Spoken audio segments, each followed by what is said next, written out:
हाय, स्वागत है आपका बॉटनी वाला में। प्रीवियस वीडियो लेक्चर में हमने life cycle of bryophytes discuss किया था। आज हम दो इंपॉर्टेंट टर्म्स डिस्कस करेंगे और वो हमारे पास है, एक है एपोस्पोरी और दूसरा है एपोगैमी। अगर हम बात करें एपोस्पोरी की, अगर हम इसको देखें तो एपो का मतलब होता है विदाउट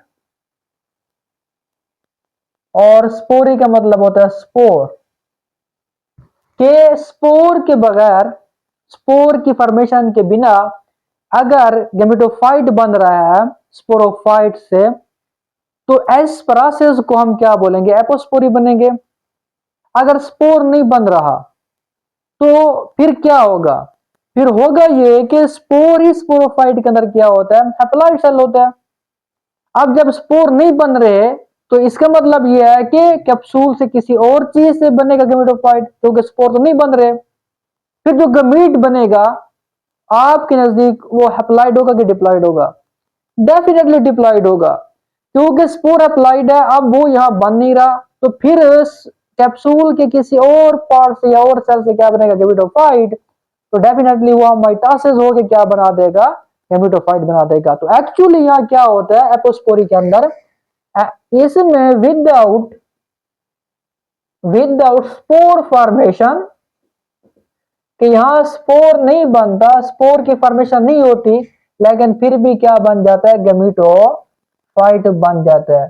अगर गेमेटोफाइट बन रहा है स्पोर की फॉर्मेशन के बगैर तो इस प्रोसेस को हम बोलते हैं एपोस्पोरी। होता क्या है कि जो स्पोर मदर सेल होते हैं, जो कि बेसिकली क्या होते हैं? डिप्लॉइड कैप्सूल के अंदर, ये 2n होते हैं। इन स्पोर मदर सेल के अंदर माइटोसिस होती है और इसके नतीजे में क्या बन जाता है? गेमेटोफाइट। तो अगर 2n है और इससे बन रही है गेमेटोफाइट और हो रही है माइटोसिस, तो क्या बनेगा? गेमेटोफाइट भी बनेगा। तो यहां जो गेमेटोफाइट बनेगा वो क्या होगा? डिप्लॉइड होगा। ये जो सीन है, यानी ये जो केस है एपोस्पोरी का, ये मिलेगा एंथोसिरास की कुछ स्पीसीज के अंदर, एंथोसिरास, और ये आपको मिलेगा मॉसेस के अंदर, कुछ मॉसेस के अंदर यहां आपको एपोस्पोरी देखने को मिलेगी। दूसरी जो टर्म है इंपॉर्टेंट वो है एपोगैमी। एपोगैमी, यहां एपो का मतलब फिर विदाउट, और गैमी का मतलब ये है फ्यूजन। और फ्यूजन किसकी? गैमीट्स की। मतलब ये है विदाउट गैमीट्स फ्यूजन क्या बन जाए? फॉर्मेशन हो जाए किसकी? स्पोरोफाइट की। अब देखें नॉर्मली क्या होता है, गेमेटोफाइट हैप्लॉइड होता है, वो एक मेल गेमेट्स बनाएगा एंथ्रीडियम के अंदर और दूसरा फीमेल गेमेट्स बनाएगा एग। अब ये दोनों हैप्लॉइड है, जब इनकी फ्यूजन होती है, सिनगैमी होती है या फर्टिलाइजेशन होती है, तो फिर ये 2n जाइगोट बन जाता है।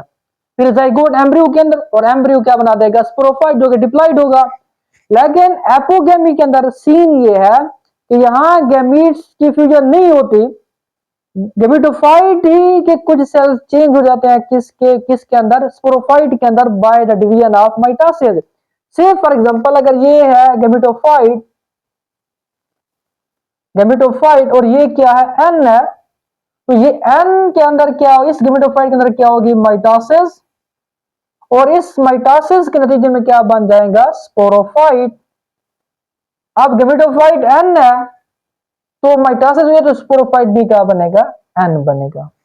यहां एक आप एक जर्नल रूल याद रखिएगा, वो ये है कि अगर हमारे पास कोई चीज एन है और उससे बन रहा है एन, तो ये क्या होगी? माइटोसिस होगी। कोई चीज 2n है उससे बन रही है 2n, तो तब भी क्या होगी?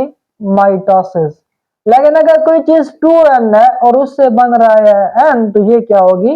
मियोसिस। तो यहां हमारे पास इस केस में 2n है, माइटोसिस जब हो रही है तो फिर बनेगा भी क्या? 2n। यहां हमारे पास n नेगेटिफाइड हो रही है माइटोसिस, तो फिर क्या बनेगा? n ही बनेगा। और ये आपको मिलेगा, यानी एपोगैमी का केस आपको मिलेगा फ्यूनेरिया हाइग्रोमेट्रिका के अंदर। यहां क्या होती है? आपको एपोगैमी मिलती है। तो ये दो इंपॉर्टेंट टर्म्स थी जो ब्रायोफाइट्स के अंदर फ्रीक्वेंटली पूछी जाती है और इनके बारे में क्वेश्चन भी आते हैं। तो ये थी एपोगैमी एंड एपोस्पोरी। थैंक्स।